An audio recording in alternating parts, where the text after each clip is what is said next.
Welcome back, students. So in this session, we'll be learning about the different types of cross section, nuclear reaction rate and nuclear fission.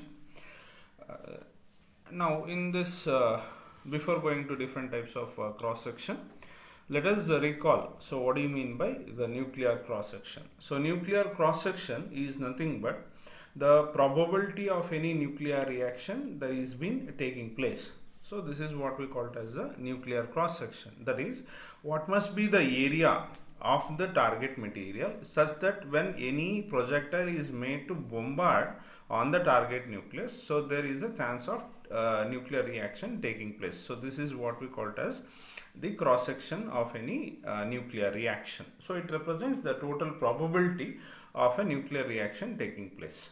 So now in this session we shall look at the different types of cross sections. Okay, so the first type of cross section is what we call it as a differential cross section. So let us consider a nuclear reaction. So where we have the target nucleus as A. For this target nucleus, if a projectile of A is made to bombard, so this target nucleus A will get changed to another nucleus B with the emission of a ejectile, so that is B. So A is the target nucleus, small a is the projectile, and capital B is the product nucleus or the compound residual nucleus that is being formed, and let B be nothing but the ejectile that is being formed. So if you take any nuclear reaction, okay, so the ejectile which is coming out of the target material, so will be detected by the detector if we need. Okay, so now let us consider a target material. Okay, so we'll take this target material as A, where we have the target nucleus inside. So there are n number of target nucleus inside this target materials. Okay, so on this a beam of projectile is made to incident. Okay, so this is the beam of projectiles. Okay, now whenever this beam of projectile is made to incident on the target nucleus, so there is a formation of the another residual nucleus or the product nucleus B will be formed, and the ejectile will be coming out in some direction. Okay, let us consider that is the ejectile is coming in this direction. Okay, so this is the ejectile B which is coming out of this target material. And let us consider we are placing a detector at a certain distance apart. So this is your detector. So now what do you mean by differential cross section means? So let us consider that this detector is being placed at some distance apart from the target nucleus, say around 10 to 15 centimeter. Okay, so let us consider there is this beam of ejectiles which are coming out are making a solid angle of d omega. Okay, solid angle of d omega about this window of the detector. Got it, students? So the ejectile which is coming out of this target nucleus or the target material, so is made to detect by the detector. That is, the ejectiles which are coming out of this target nucleus or the target material will be detected by the detector placed at a certain distance. Okay, so those particles which are entering the detector are measured for a given time interval, and let us consider that d omega is the solid angle made by this ejectiles which are coming out of the target material and reaching the window of this detector. Okay, so this is your solid angle made. Now let us consider that dn is the number of particles that are being detected by the detector for a given time interval, and it is represented as dn. Okay, so what does dn represents? Dn represents the number of particles detected by the detector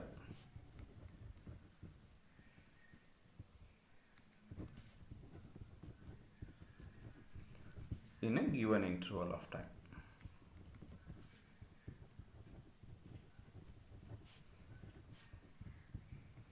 given interval of time. Okay, now this dn, that is the number of particles which are striking the detector or detected by the detector, will have some dependencies.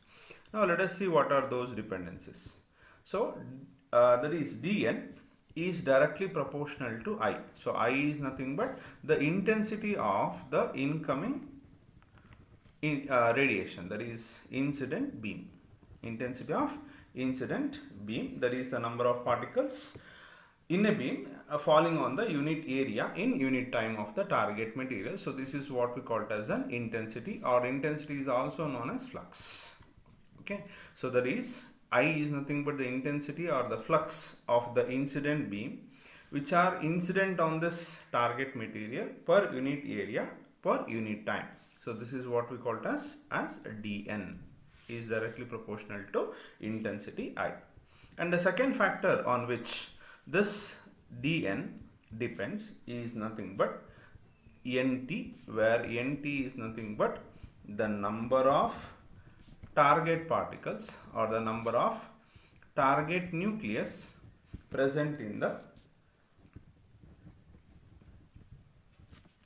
target material.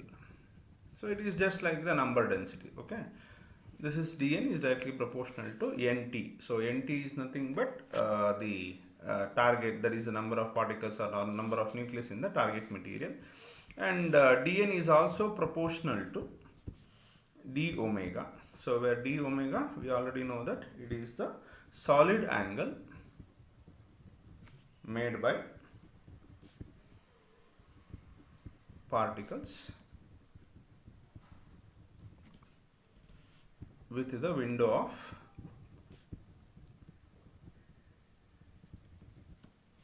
detector.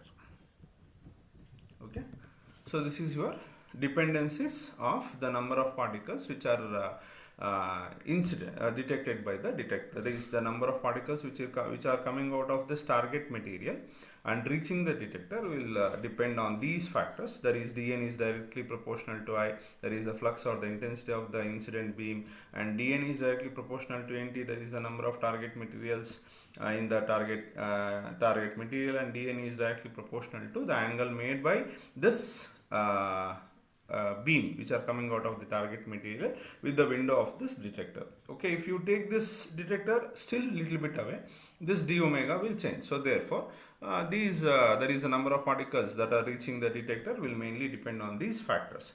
Now if I combine all these terms, that is dn is directly proportional to I and directly proportional to the number of particles and directly proportional to d omega. Now if I remove this proportionality constant, okay, which will include a constant that is known as d sigma divided by d omega into I into nt into d omega. Okay, so this d sigma by d omega is nothing but known as proportionality constant, and this proportionality constant is known as differential cross section. Okay, so this is what we call it as differential cross section. So what does this differential cross section actually gives? So this differential cross section actually gives the probability that the outgoing product, there is particles, okay, so that are confined to a element of solid angle d omega. Okay, so what does this differential cross section represent means? It represents the probability that the outgoing particles, that is the particles which are coming out of this target material or the ejectiles that are reaching this detector by making a certain angle, solid angle of d omega with the detector. So this is the meaning, actual meaning of the differential cross section. So how do we define differential cross section means? So the definition for differential cross section can be defined as, that is differential cross section is defined as the ratio of amount of energy scattered amount of energy scattered by the target material in the direction per unit solid angle per second to the incident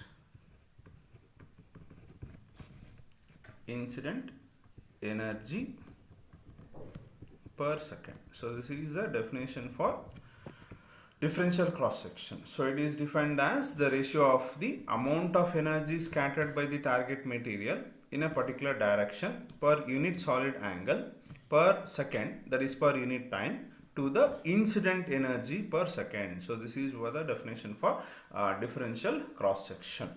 Okay. So next type of cross section is the partial cross section. See, in any nuclear reaction, so whenever the projectiles is made to incident on the target nucleus or the target material, so there will be a small change or there will be a small decrease in the number of particles which are coming out of the target material or the target nucleus. So there is a slight decrease in the number of particles that is been coming out of the target material or the target nucleus. Okay. So here, so partial cross section means here the effective area that is available for the nuclear reaction for scattering or it may be absorption of the projectile by the target. So that is what we call it as the partial cross section. See, first basically let us understand what do you mean by scattering and what do you mean by nuclear reaction. See, if in any scattering process or if any collision process, if the incident particle and the outgoing particle are the same, so then the process is said to be scattering.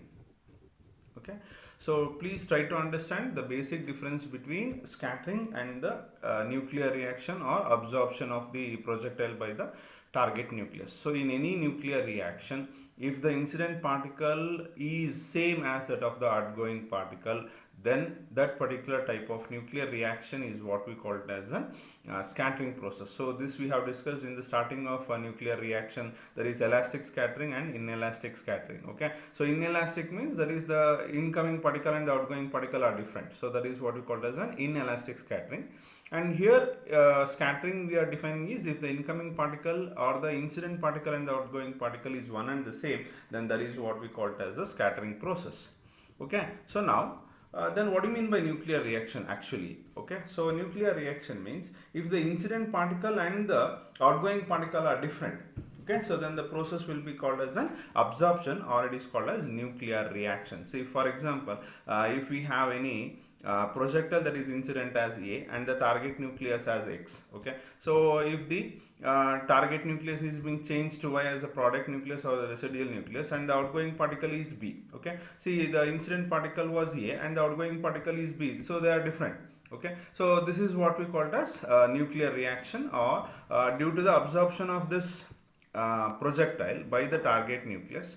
So this target nucleus has changed into another compound nucleus or the residual nucleus or the product nucleus, and by emitting another different particle. So this type of process of reaction is what we call it as a nuclear reaction.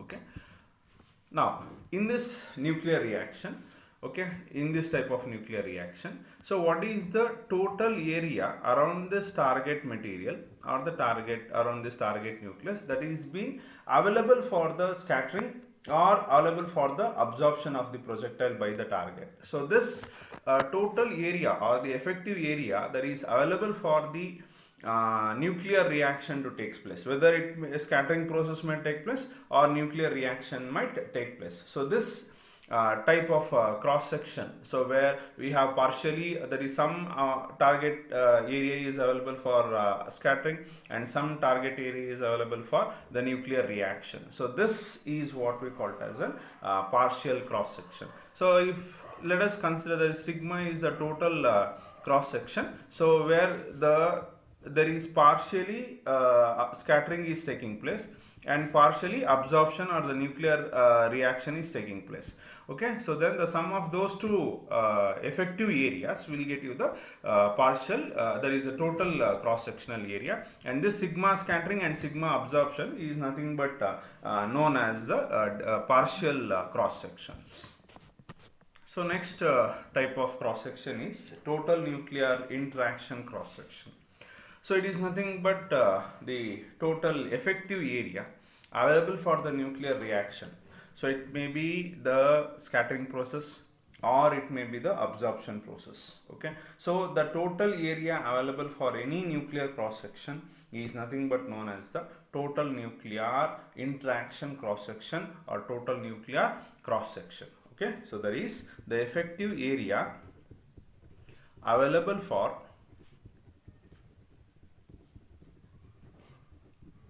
the nuclear cross section. So this is called as total nuclear cross section. So this total nuclear cross section will mainly depend upon the kinetic energy of incident particle, and it also depends on the nature of incident particle. So this is about the different types of cross sections or nuclear cross sections. Now let us move on to the another topic. So that is what we call as the nuclear reaction rate. So in any nuclear reaction, especially in case of exergic reaction, that is where energy will be released. So this reaction is what we call as an exergic reaction. So in any exergic nuclear reaction, the energy will be released. So the rate at which the energy will be released or the energy will be produced is from a nuclear reaction. So it is important to understand the probability of the particular nuclear reaction taking place.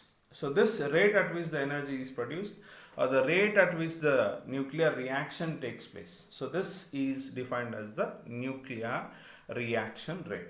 So nuclear reaction rate is defined as, that is the number of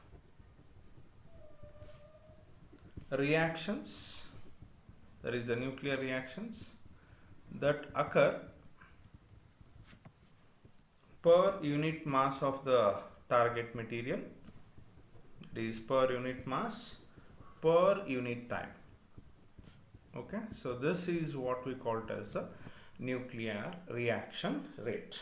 Okay, so there is nuclear reaction rate is also defined or it is also equal to the product that it is numerically measured as, that is numerically nuclear reaction rate is measured as the product of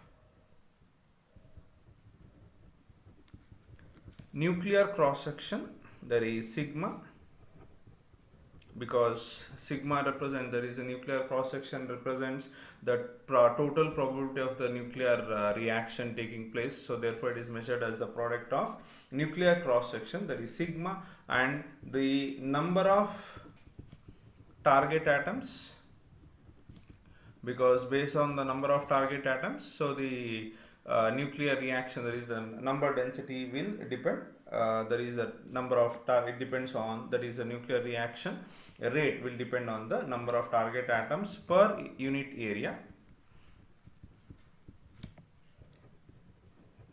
that is taken as n, and it also depends on the intensity, that is the flux, intensity or flux of incoming radiation.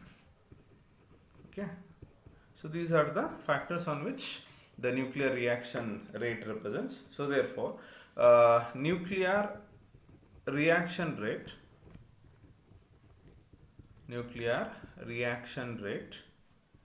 can be written as R, that is equal to measured as a product of sigma, n and I. Okay, so this is about nuclear reaction rate. Once again, let us recall. So nuclear reaction rate means the rate at which the nuclear reaction occurs, or the rate at which the energy is being produced in a nuclear reaction.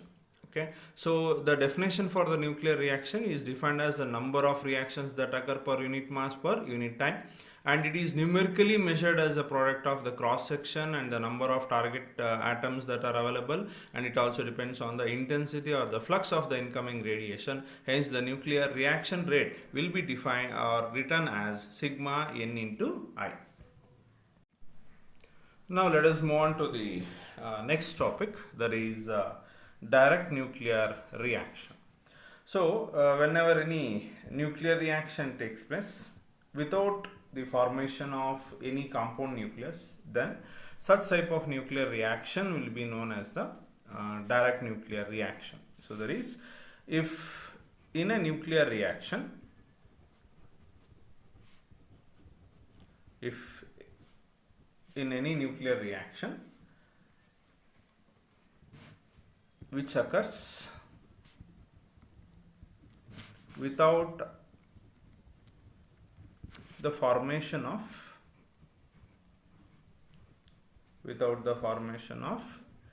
any compound nucleus, then that type of nuclear reaction is what we call it as the direct nuclear reaction. So in this type of nuclear reactions, okay, so we have the projectile and the target nucleus, and these target and the projectile nucleus will be within the range of nuclear forces. That is, they are very near and for a very short interval of time, and allowing the nuclear reaction to take place by a single nucleon only. For example, we have seen the steeping reaction and the pickup reaction, right? Okay, so in this type of reaction, where we can see that the projectile and the target nucleus will interact with only the single nucleon. Okay, so this type of nuclear reaction is what we call as a direct nuclear reaction. So let us recall an example for the direct nuclear reaction. So there is, whenever we have the beryllium-4 9, so when this is bombarded with this proton, so which is that is just a nucleon, so directly this beryllium gets converted into lithium-36, okay, and with the emission of the helium. Okay, so we can write this equation as beryllium-4 9 and lithium-36, this is H11 and He24, and with the emission of beryllium-4 9 and with the lithium-36. Okay, so in this reaction, here we can see that this is a target nucleus and this is our projectile. So when this projectile bombards with the target nucleus, directly it gets converted into another nucleus, okay, another product nucleus, without going to any intermediate state. Okay, so this is what we call as a direct nuclear reaction. Here we can see that this is one nucleon, proton is one nucleon, right? So when this gets bombarded with the target nucleus, so there is a formation of the product nucleus or the residue nucleus along with the ejectile. Okay, so this type of nuclear reactions is what we call as a direct nuclear reaction. Now these nuclear reactions will have certain properties. So there is, the first property is, that is, direct nuclear reactions are very fast. Okay, so they do not consume much time to take place. That is, they are very fast reactions, they take place very quickly. And the projectile that initiates the nuclear reaction will be having very high energies. Why? Because directly it should get interacted with the target nucleus. There is only one nucleon interact within this nucleus. So when you compare these two nucleus, so this is little bit heavier nucleus when compared to this projectile. So therefore, if this projectiles have sufficient energy, okay, such that it can initiate the nuclear reaction, so then only it can take place at the faster rate. So therefore, this type of nuclear reaction, that is direct nuclear reaction projectiles, okay, so will have high energies. So this is the second property, and the next property is they usually take place at the surface rather than at the bulk interaction. Why? Because here we just now we have discussed that this target nucleus will be interacting only with one single nucleon. Okay, so therefore here we have a single nucleon, so there is no bulk nucleus that is present. So therefore, so the another characteristic properties of this direct nuclear reaction is that they take place at the surface rather than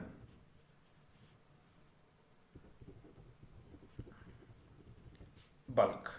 Okay, so this is another property of the direct nuclear reaction.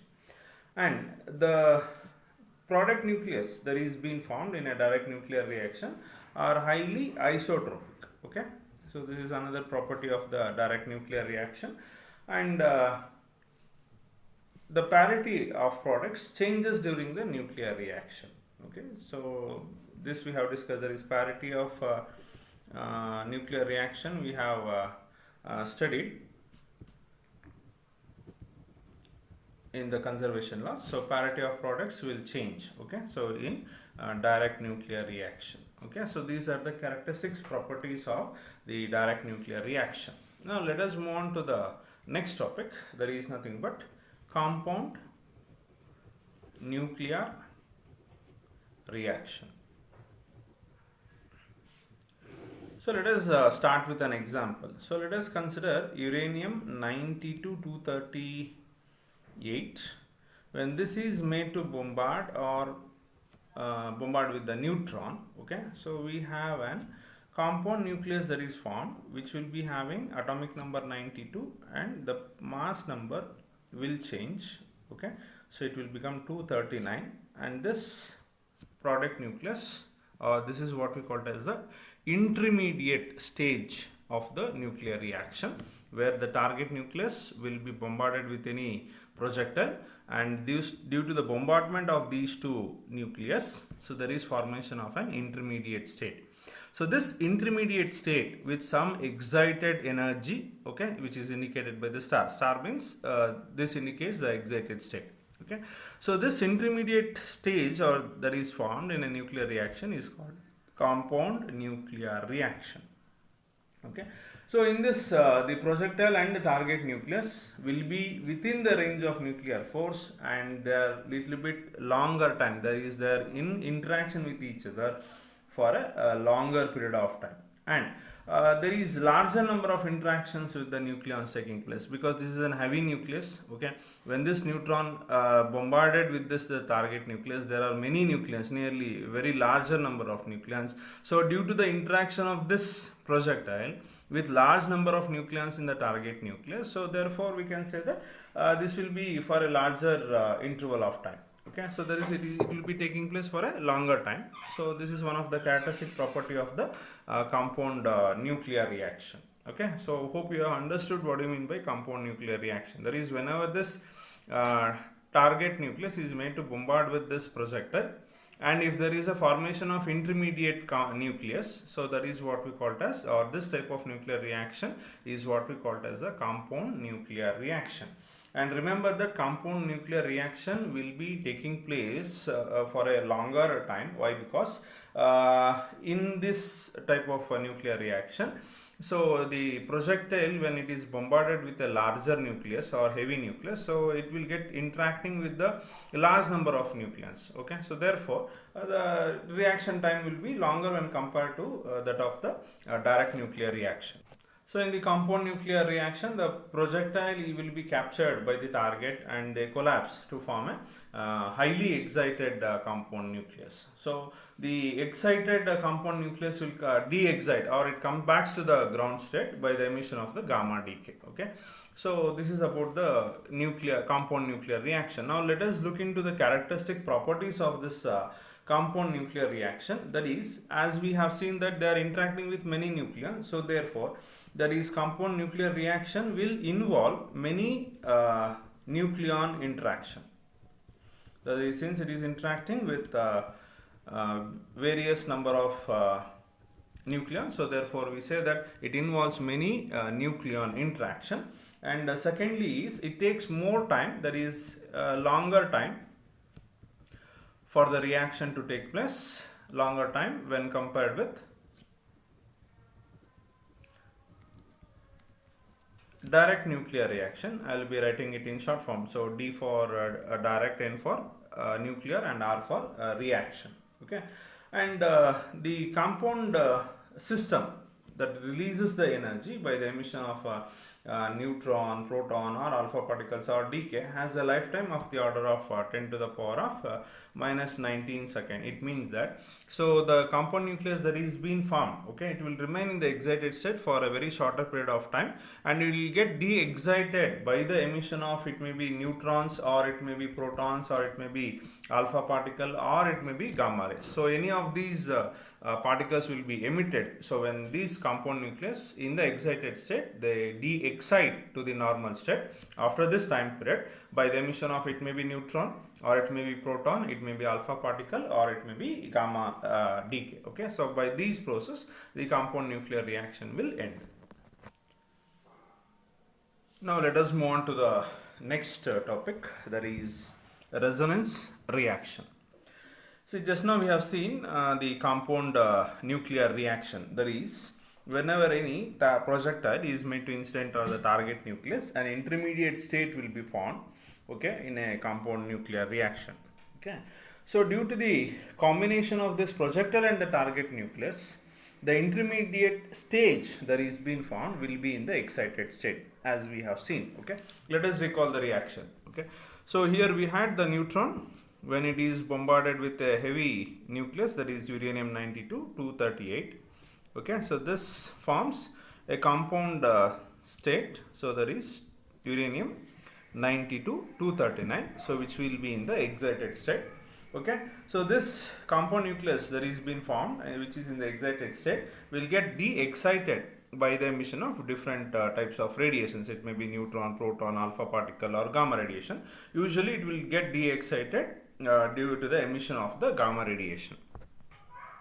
So if we calculate the Q value of this nuclear reaction, so we know that what do you mean by Q value of a nuclear reaction, that is the total amount of energy that is being released or absorbed in any nuclear reaction will be known as Q value of a nuclear reaction. Since this type of nuclear reaction is an exothermic nuclear reaction, so there is an emission of energy, so therefore the Q value of the energy or the in a nuclear reaction, so that is being emitted, is around 4.6 MeV, 4.86 MeV. Okay, now let delta E be the energy difference, that is energy difference between the excited state and the de-excited state. Okay, let delta E be the energy difference between the excited state and the de-excited state of this uranium 239 or uranium 92 239.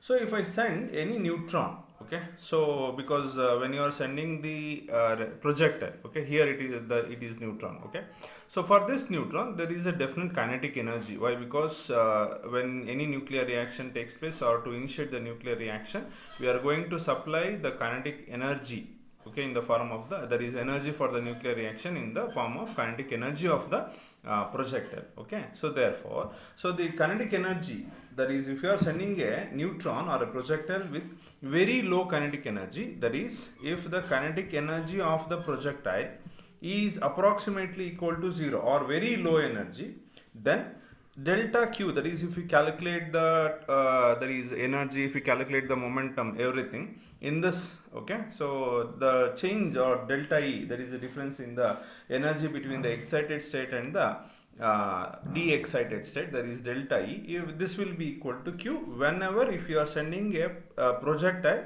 okay, with very low energies or approximately equal to 0, then the delta E will be equal to Q, which is equal to 4.86 MeV. Okay, now, so if this neutron with this very low kinetic energy is absorbed by this neutron, okay, so the nuclear reaction will take place, and if the excited state of uranium level will be around 4.6 MeV. and we can see that there are different excited energy levels, or there are different energy levels for this nuclear there is a compound nucleus that is being formed, and those energy levels will be discrete.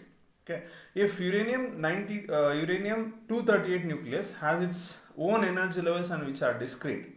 Okay, and if you are sending any kinetic energy of the projectile such that if it is not equal to 0, then there will be some other energy levels other than 4.86 MeV. Okay, try to understand, students. Here if you are sending the projectile with almost 0 kinetic energy, then the delta E, that is the difference between the kinetic energy of the nuclear reaction, that is the energy difference between the excited state and the de-excited state, will be equal to the Q value, which is equal to 4.86 MeV. Okay, so this is what we call as the energy level of the excited state. So for this uranium 92-239, there are different excited states, and these excited states will be discrete. Okay, so now if you are sending kinetic energy of the projectile almost very low energy or 0, so the delta E will be 4.86 MeV. If you are sending a projectile, or if the kinetic energy of the projectile is not equal to 0, that is they are having little bit kinetic energy, then there are energy levels which are greater than, that is delta E will be other than, or it will be greater than 4.86 MeV. Okay, so first we have to recall what do you mean by resonance phenomena. So resonance phenomena is a phenomena where if any two physical quantities values are equal, then there is an increase in the amplitude. So this phenomena is what we called as a resonance, right? So we all know this. That is, resonance means when any two physical quantities values are equal, then there is an increase in the amplitude. Okay, so here what is the increase in amplitude? So what must be equal? Okay, let us see that. So that is the actual meaning of the resonance reaction. So whenever the kinetic energy of the projectile is greater than 0, or which is having little bit higher energy, then the energy difference delta E will be greater than 4.86 MeV. Now then there will be a probability of absorbing this neutron by the target material. Okay, and there will be a reaction, that is probability of nuclear reaction taking place will be very high. So when you are sending any projectile with certain kinetic energy, if this kinetic energy of the projectile, if it matches with the energy levels or energy difference of the excited state and the de-excited state of the compound nucleus that is being formed, then the probability of capturing this neutron by the target material will be very high. Okay, so therefore for larger values of kinetic energy, so there matches a certain energy level for the compound nucleus that is formed, such that the probability of absorption of this projectile by this target nucleus will be very high. So if the kinetic energy of this neutrons or the projectile matches with the cross section of the reaction, then the probability will be very high.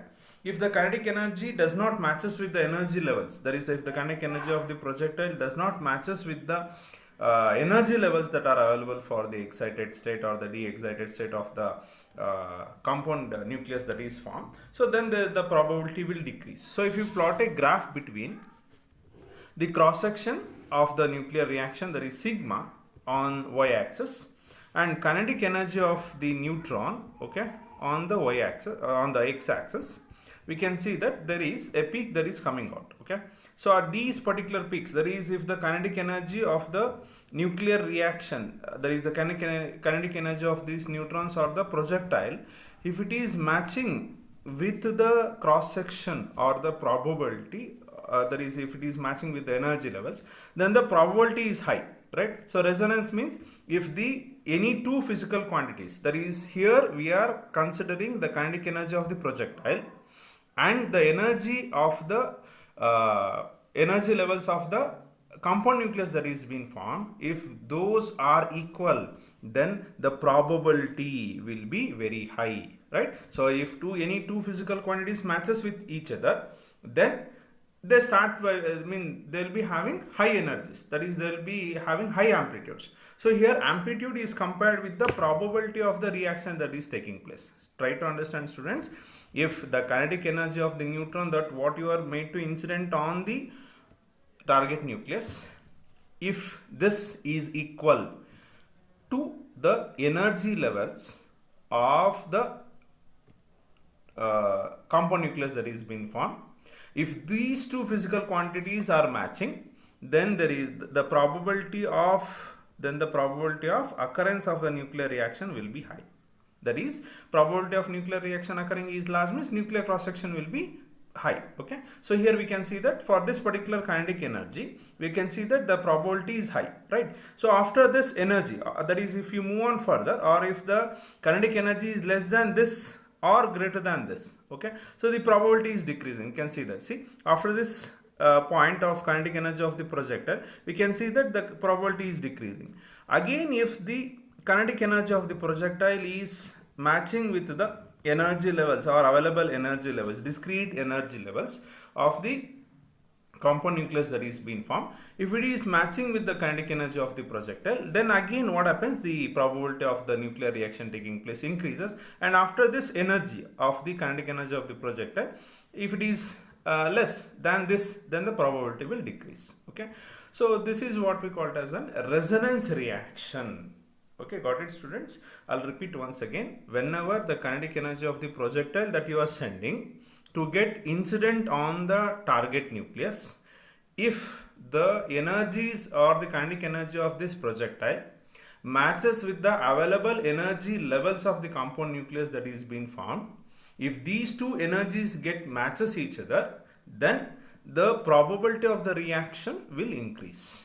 Okay, so this phenomena is what we call it as the nuclear resonance reaction. Remember, resonance means if any two physical quantities values are equal, then that particular phenomena will take place with high values. Okay, here in this nuclear reaction, when or in the context of nuclear reaction, if the kinetic energy of the projectile or here in this reaction, if it is, that is in this reaction, the projectile is nothing but neutron. So if you are sending the neutrons with certain kinetic energies, such that if this kinetic energy matches with the available energy, discrete energy levels of the compound nucleus that is being formed, if these two values are equal, then the probability of the reaction, what is probability of the reaction? That is nothing but the cross section of the reaction is high. That means the probability of that particular reaction taking place will be high. So this is known as nuclear resonance reaction. So this will play a very major role in the nuclear fission reaction. So now let us move on to the next topic, that is nuclear power reactors. So what is a nuclear reactor or what is nuclear power reactor? So a nuclear reactor or a power reactor is nothing but a device which is used to generate a definite amount of energy. Okay, so at a self-sustained and controlled nuclear chain reaction. Okay, so let us understand what you mean by chain reaction initially. So let us understand this reaction first. Here we have uranium-92-235, that is one of the isotope of the uranium. So when this uranium-92-235, so this is also called as fissionable material. When this is made to bombard by this neutron, a compound nucleus is formed, that is uranium-92-236. This is the intermediate stage, which will decay into barium and krypton. That is barium 56-141 and krypton 36-92, with the release of 3 neutrons and energy. Okay, now these 3 neutrons are having a capacity, or they are capable of producing further fission reaction. Okay, so this again in this that is again if this neutron is made to incident on another uranium-92-235, again there is production of 3 neutrons. Okay, so here 3 neutrons, here also 3 neutrons will be produced, here also 3 neutrons will be produced. Okay, and again individually they are producing again 3 neutrons. If this production of neutrons is kept in constant, then that is called as the controlled reaction. See here we can see that there is a chain, that is this is producing 3 neutrons, this single reaction. Again these 3 neutrons are capable of producing individually 3 neutrons, so totally we at this stage we have 9 neutrons. Again here it is multiplied, so this reaction where the one reaction will be followed by another reaction is what we call it as the chain reaction. If chain reaction takes place, then the total energy will be released all at once, then it is not called as controlled reaction. So controlled reaction means energy generation must be at a constant rate. Energy generation must be at constant rate means then the production of these neutrons must be also in a controlled rates itself. Okay, so this type of reaction, nuclear reaction, where the energy is being liberated or the number of neutrons that are capable of inducing nuclear fusion reaction are kept in a constant rate or kept in control, then that is called as the sustained controlled nuclear chain reaction. So this nuclear power reactors will mainly work on this principle. That is nothing but, that is, if a nuclear reactor is a device which produces or which produce energy at a definite rate by self-sustained and controlled nuclear chain reaction. So this is the definition for nuclear power reactor. So here we can see a sample diagram of a nuclear reactor. So here we have the fuel rods, okay, and we have the control rods, and we have a concrete shield. Okay, in between this concrete shield we have placed the fuel rods and the control rods, and here there is, with the help of this neutron, okay, the nuclear fusion reaction will get initiated. And in order to control this nuclear fusion reaction, the excess number of neutrons should be absorbed. So therefore we, at that particular time, we are going to insert this control rods in between these fuels, okay, such that the excess number of neutrons will be absorbed by this control rods. And the energy that is being released, okay, so in this nuclear reaction, inside this nuclear reactor, so it is absorbed by passing a cold water into this system or inside this nuclear reactor, and this pump which will pump the cold water inside to this nuclear reactor, and this cold water which is pumped inside this nuclear reactor will be absorbed and it comes out by the other way, okay. And here what happens, the heat energy will be exchanged, so with the help of this heat exchanger, and the heat energy that is being absorbed, or the hot water or the steam that is coming after absorbing this heat from the heat exchanger, it is sent out, and by turning the turbines, so we are able to generate the nuclear energy, okay. So this is how a nuclear reactor functions. So now let us see what are the important parts of the nuclear reactor. So the parts of the nuclear reactor are, first one is the nuclear fuel, or it is just called as the fuel, okay. It is represented by F in the diagram, okay. So the fissionable material, usually uranium-92-235 is called as the fissionable material. So those fissionable materials will be called as the fuel for the nuclear reactor, okay, and this will be taken in the form of rods, and this is what we call it as the nuclear fuel. And the second one is moderator. So what is the function of this moderator means? So the material that is used to slow down the neutrons or to slow down the fast neutrons, so those materials will be known as the moderators, okay. See in the diagram, okay, we can see that. See in this diagram here, the white color blocks, okay, so these are called as the moderators. So usually graphite or heavy water, so will be used as the moderators. So what is the function of this moderator means? So the moderators will slow down the fast neutrons, so the energy of the neutrons must be slowed. So the function of moderator is to slow down the fast neutrons, and these are called as the moderators. Okay, so what is the function of moderators? So it slows down the fast neutrons. So why? Because usually neutrons will be projected with high energies. Okay, so if they are moving with very fast, there is high kinetic energy, means then the probability, or there might be a chance of missing of the nuclear reaction to occur. So therefore, if they are slowed down little bit, so there is a probability, or there is a chance of occurring the nuclear reaction. So usually graphite or heavy water will be taken as moderators. Okay, so this is a function of moderators. And next part of the nuclear reactor is control rods, which are very important in controlling the nuclear reaction. So the function of control rods, is to control the rate of reaction. So just in the initial state we have defined what do you mean by sustained controlled nuclear reaction. So if there is a number of excess neutrons that are produced, that has to be taken out from the nuclear reactor. So therefore, those we have to insert a material into the nuclear reactor such that it has a capability of absorbing the excess number of neutrons, or they must be having the capability to absorb the neutrons. So usually cadmium and boron. Okay, so these will be used as control rods because they have the capacity to absorb the excess number of neutrons. Okay, so the function of control rods is to absorb excess number of neutrons.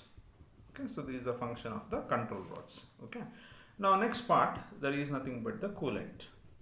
So the material that is used for the coolant is water. So the function of water or the coolant is to remove the heat produced due to heat energy that is being released in the nuclear fission reaction from the core of the nuclear reactor. From the core of nuclear reactor. Okay, so this is the function of the coolant. And next we have the nuclear shield. Okay, or this is also called as the reactor shield. So the reactor shield is used. Why? Because the radiation that is being released during the nuclear fission reaction are harmful to human bodies. So therefore, in order to protect the human bodies from the nuclear radiations, so we are going to use this shield. Usually a concrete wall of 2 meter thickness will be used as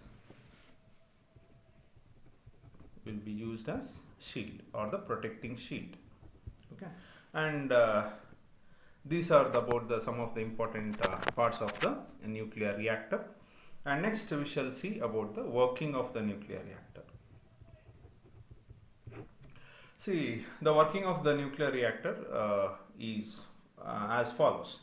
See, we have the nuclear fuel, that is fissionable material, or uranium-92-235 will be taken as nuclear fuel. Okay, we have seen already. So this nuclear fuel or the fissionable material will be taken in the form of rods. Okay, they will be made in the form of the rods, and they are inserted in between the graphite blocks.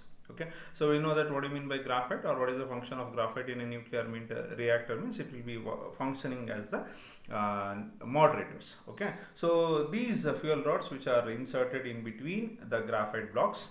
Okay, whenever the fast neutrons are slowed down by the moderators to thermal energies, or for the less energies of the neutrons, so the nuclear fission reaction will be started. Okay, so by lowering that is, if you insert the control rods little bit lower level to the nuclear reactor, so this will absorb the excess number of neutrons. Okay, so the control rods will absorb the excess number of neutrons, and the rate of reaction will be decreased, and you can control the energy that is being produced. Okay, when the coolant pump, or the pump pumps the coolant or water is pumped continuously into the core of the reactor, this water that is being generated, that is inserted into the core of the reactor, there is a coolant which is inserted into the reactor. You will remove the heat generated during the nuclear fusion reaction. So this is all about the working of the nuclear reactor. So by this the nuclear reactions will be completed. Thank you.